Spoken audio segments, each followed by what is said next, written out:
اللہ الرحمن الرحیم۔ فضیلت زیارت رسول خدا صلی اللہ علیہ وآلہ وسلم کے بارے میں یہ روایت وارد ہوئی ہے حضرت امام محمد باقر علیہ السلام سے۔ آپ نے فرمایا ان زیارت قبر رسول اللہ تعدل حجۃ مع رسول اللہ مبرورۃ۔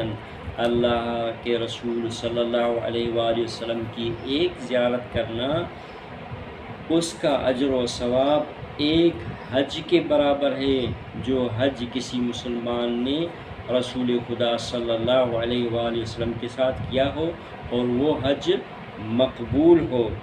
جیسے کہ ایک اور روایت میں زید شحام نے کہا کہ میں نے امام جعفر صادق علیہ السلام سے سوال کیا کہ جو شخص اللہ کے رسول صلی اللہ علیہ وآلہ وسلم کی زیارت کرتا ہے تو اس کے لیے کیا اجر و ثواب ہے؟ تو آپ نے فرمایا کمن زار اللہ فی عرشہ، جو اللہ کے رسول کی زیارت کرتا ہے وہ گویا اس طرح ہے کہ جس نے عرش کے اوپر اللہ کی زیارت کی ہو، یعنی اللہ کی رحمتوں، نوازشوں اور کرامتوں کی زیارت کی ہو۔ والحمدللہ رب العالمین۔